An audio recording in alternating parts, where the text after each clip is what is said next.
sa inyong lahat. So today is February 3, 2018. Dumana naman isang buwan. At so i-analyze na naman natin ang PSEI market using our proprietary dashboard. And so last time na gumawa tayo ng video was January 2, around January 2 last month. And kung titingnan natin yung market at that time, weekly chart to ng PSEI. Right? So yung price ng PSEI at that time was around 74.66. Okay, kita natin yung money flow was negative, so we were expecting a pullback at that time dahil overbought na ngayong market dito sa ating weekly chart, right? The negative pa yung money flow. But then one thing I failed to look at was this indicator. Wala pa to last month, dinagdag ko lang to, momentum indicator to, right? Makikita natin na yung oscillator nito is also already positive. So ibig sabihin pataas na yung direction ng market at that time, but because yung money flow was negative, we were hoping, we were thinking na magko-correct muna siya, okay, magpo-pull back, bring this thing to oversold bago siya umakyat. Okay, pero that's why price action is king, di ba? It trumps all indicator, kasi hindi natin talaga alam, hindi natin malalaman in advance kung ano mentality ng mga market, di ba? Ng mga professional investors natin sa market. So what they did at this point was they brought the market higher. Okay, so nung na-break yung 75.14 resistance natin at that time, bumulusok pa siya pataas, and makikita natin yung money flow natin went upwards. Okay, so yung trajectory ng money flow natin is still pointed upwards, so that means there's still more buying projected na this market's still gonna go up even higher, but then you'll never know, diba? So that's why our resistance at this point sa PSEI is at 81.65. So pag na-break na yung 81.65 dito sa susunod na trading week natin, so most likely pataas pa to. Okay, but then itong price action ng market natin for the past 2.5 months, okay, this is unusual. Okay, unusual yan. So na walang correction or walang pullback. So at a certain point in time, so itong mga investors na professional investors natin, they're going to take some profits, okay, and then which will bring itong overbought oversold indicator natin to back down to an oversold level. Okay, so at that point, since above na to tayo talaga sa ating 7,800 area of resistance dito sa ating long-term trend line, this will act as a support. Okay, so ang support natin currently is at around 7,600 to 7,800 area if ever this thing pulls back for a correction. Okay, so we're still bullish in the market. So pag titingnan natin yung dashboard natin, right, proprietary dashboard natin, we have 3 indicators here na hindi nyo makikita anywhere else sa ibang charts. May meron tayong power, momentum, and sentiment. So ang power natin is a combination of technical and fundamental factors, right? So makikita natin green siya. Why? Because there are about 17 bulls to 3 bears. Okay, nung gumawa tayo ng video last month around this time, kita natin there were 7 bulls to 9 bears. Okay, so medyo bearish pa yung power na indicator natin at that time. However, makikita natin yung momentum indicator natin is green. Okay, so itong momentum indicator natin, to power and momentum are 2 most important indicators dito sa dashboard. Okay, kung ang power is itong father indicator, kung ang power indicator natin is our father indicator, momentum naman is our mother indicator, so they have to go together. Pag nakita natin na parehong green na to, okay, most likely ang presyo ng ang stock price ng well, at this point, in this instance, it's our market. Okay, so at this Pag nakita natin na parehong green itong dalawang indicator na ito, most likely pataas na tayo. Right? So nung January 2, yung momentum indicator lang natin was green, okay? Right? But then that was an indication na pataas yung market. So nung nag-green siya on the 3rd of January, at tuluyan pa nag-green yung power indicator natin on the 4th, mas lalo pang bumulusok pataas yung market. Okay? Makita natin yung bull to bear ratio natin. Mas dumami na yung bull kaysa sa bear. Okay? So right now, as it stands, ang bull is 17. Bear stocks sa PSEI market natin is 3. Right? So puro mga ano yan, mga blue chip stocks.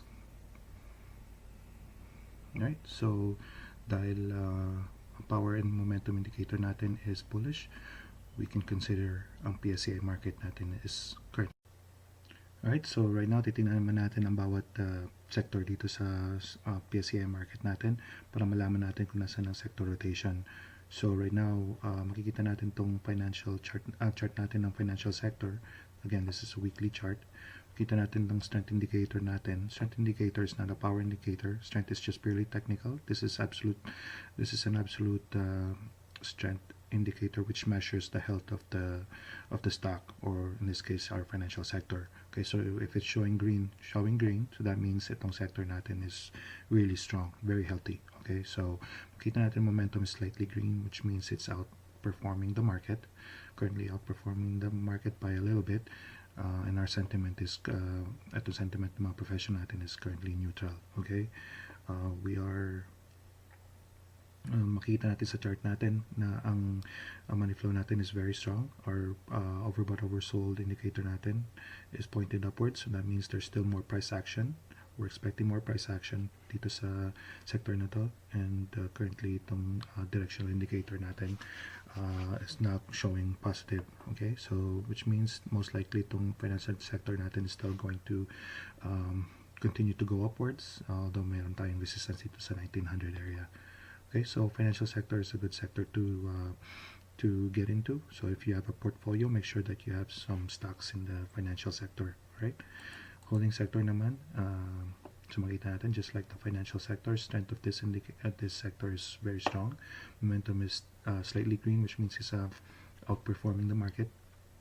However, sentiment is about neutral. So we can see that in our chart na it's also already bumping up in our resistance area. 8100.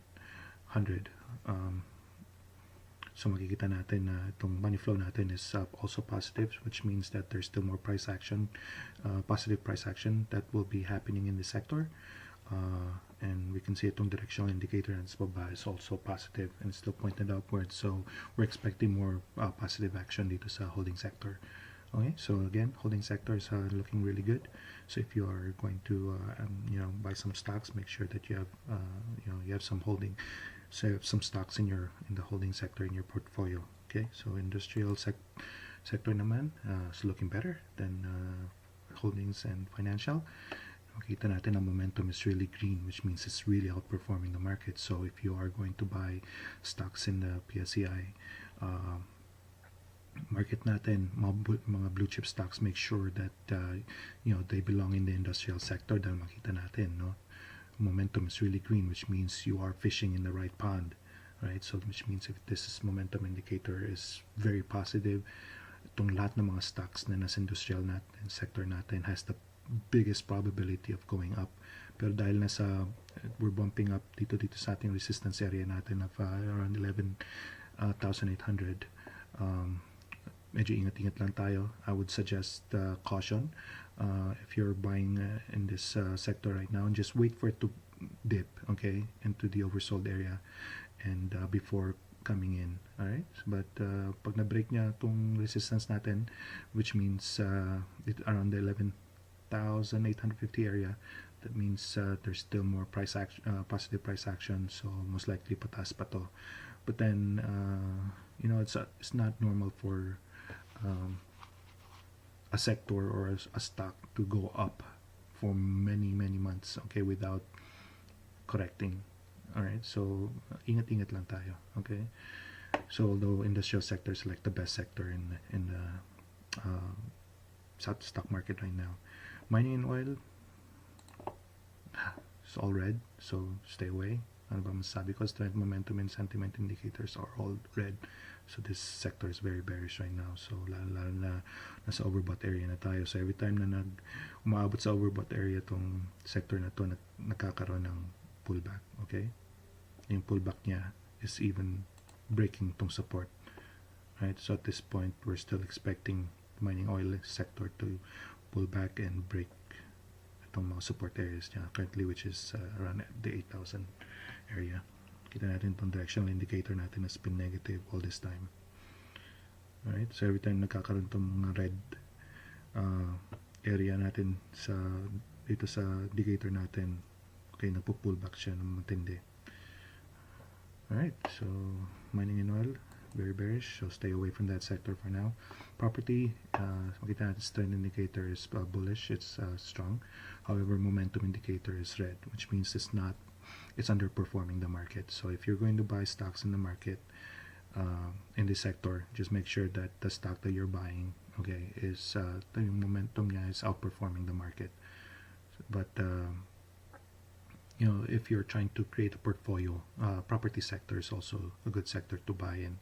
But just make sure that you're selecting yung stocks sa property sector very well. Kasi hindi lahat ng stocks sa property sector is bullish at this point. Okay. So services sector naman is the same. Strength is good.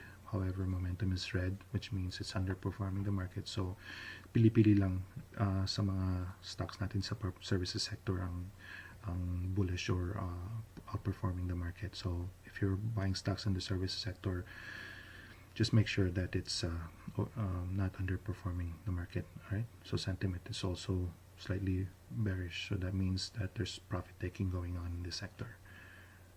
Although makita natin itong price action sa chart niya is very good. Okay. So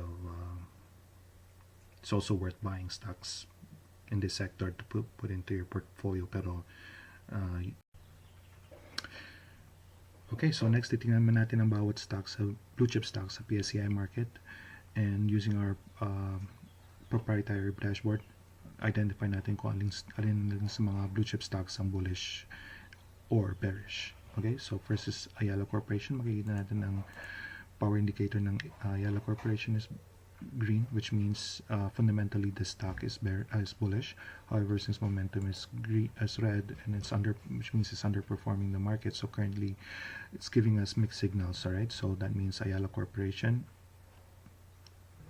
it's probably signaling a reversal. However, since we're currently giving us mixed signals, so avoid lang muna natin tong stock na to. Ayala, next is Avoidance Equity Ventures. Makita natin both power and momentum indicators are green. So fundamentally, the stock is bullish and it's outperforming the market. So that means it's an ideal stock to buy. Lalo na makita natin ang sentiment natin is red, which means it's dipping. And so what do we say? We buy at a dip if we've identified the stock is strong. Right? So right now it's just AEV is a good candidate for a bullish stock. So ilalagay natin siya dito sa watcher list natin sa Investograms. So the way to do that is to go to your watcher sections, Investograms, and then hanapin mo yung stock by putting in the ticker symbol, and then you put in your entry price range. So ang entry price range natin is 64.02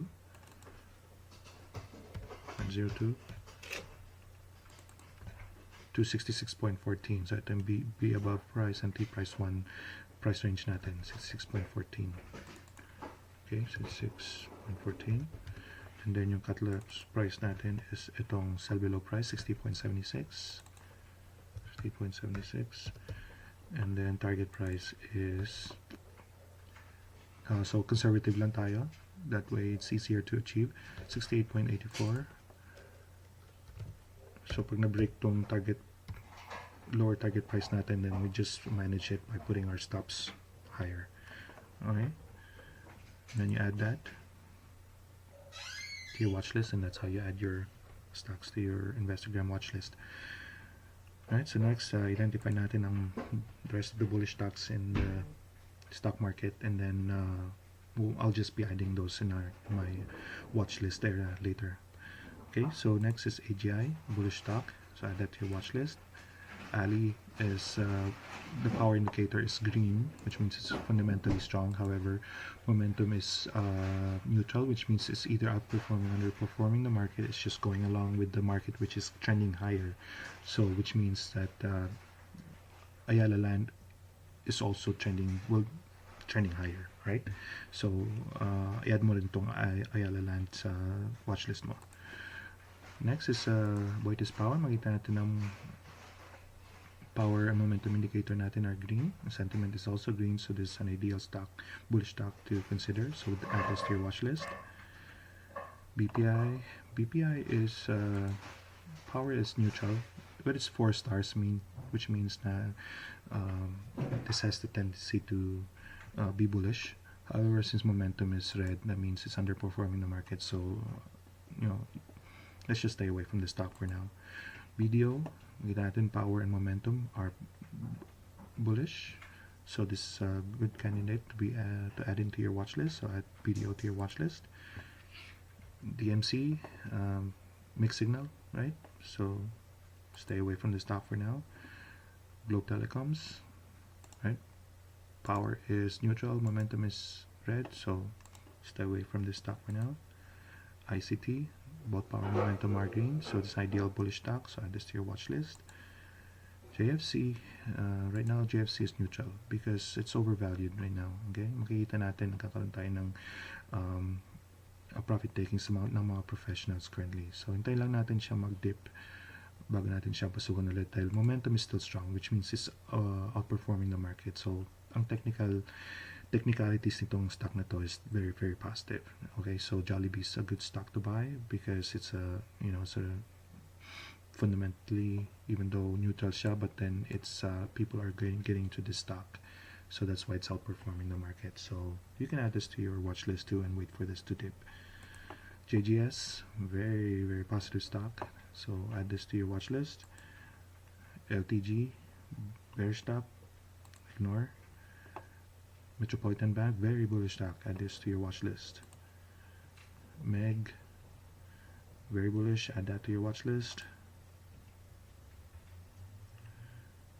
Manila Electric, Meralco, bearish stock. MPI, bearish stock. FGen, bullish stock. Okay, add this to your watch list. GTCap, very bullish stock, add that to your watch list. Okay, Petron, bearish stock, bullish, very bearish, so ignore. Pure Gold, mixed signal. Okay, so just keep an eye, but don't add it to your watch list for now. Alright, Robinson Land, right? So mixed signal, so ignore for now. Robinson's Retail, power is bullish, momentum is neutral, which means it's currently going along with the market. So you can add that to your watch list. Semirara, very bearish, stay away. Security Bank, bearish, stay away. SM, neutral stock. There's better places to put your money in. So SM, just ignore for now until it gives us some bullish indications. SMC, ay makita natin power is neutral, but it's 4 stars, so that means it's leaning towards bullish. However, momentum is still red, so stay away from SMC for now. I mean, if you want to play this, if you want to day trade this or swing trade it for just a few days, then wait for it to dip, then you can get in. But if you're a long-term trader, just stay away from this for now. SMPH, power is bullish, however momentum is underperforming the market, so stay away from this for now. Right, PLDT is bearish, so stay away from PLDT. URC is neutral, right? Stay away for now. Alright, so to recap, tingnan natin kung alin-alin ng mga bullish stocks na nasa watchlist ko. So first, there's AEV. AEV has an entry price range of 64.02 to 66.14. Cut loss is 60.76 and target price is 68.84. Okay. Next is AGI. AGI has an entry price range of 13.9 to 14.13. Cut loss is 13.81. Target price is 14.45. Next is Ayala Land Inc.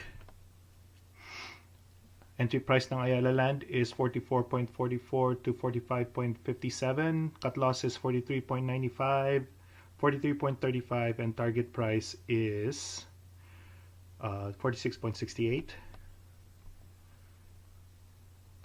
Next, there's Boytis Power. Boytis Power has a price range of 38.6 to 39.11. So kung makikita nyo, ang last price is above nung target price range natin, entry price range. So that means kung papasok kayo dito, medyo naghahabol na kayo. Okay, so cut loss price is 38.1 and ang target price natin dito is 40.13, which is yung higher upper range ng target price natin. Okay. Next is BDO. So ang price range na entry price range natin dito is from 137.8 to 139.55. So again, ang last price natin is above that entry price. So that's we're chasing this stock kung papasok tayo dito. However, if you decide to enter this stock, ang cut loss price is 136.30 and target price is 142.81.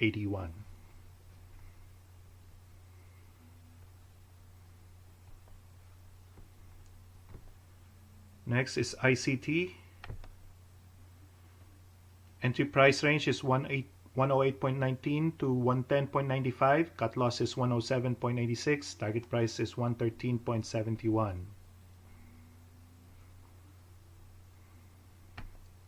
Next is JFC.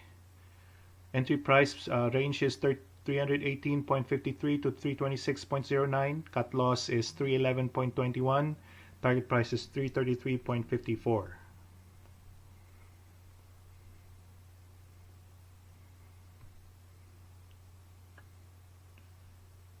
Next is JGS.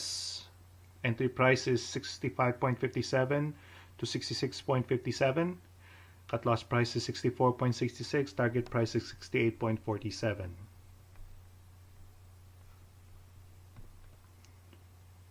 Next is MBT. Entry price range is 83.84 to 85.49. Cut loss is 83.75. Target price 87.14. Next is MEG. Entry price range is 5.24 to 5.3. Cut loss price is 5.06. Target price is 5.43. Okay, since 10 lang ang pwede kong ilagay sa watchlist ko dahil hindi pa to paid account, I'm planning on upgrading this account pretty soon, so para makapaglagay tayo ng more stocks dito sa watchlist natin and ma-take advantage natin yung alerts din niya. So in the meantime, yung the rest of the bullish stocks na na-identify natin sa dashboard natin, dito ko muna nilagay sa PowerPoint. So next in our list is FGen. Entry price is 20.44 to 20.77. Cut loss is 19.76. Target price is 21.28. GTCap 1076.59 to 1092.66 ang price range. But currently ang price niya is 1119, which is above our entry price range. So maghahabol tayo dito kung papasok tayo. But if you're gonna come in here, ang cut loss natin is 1059.21. Target price is 1126.12. Okay, Robinson Retail. Entry price is 88.68 to 91.34. Cut loss is 87.93. Target is 94. Finally, I guess that's it. Ano ba? Ano ba ba? RHI?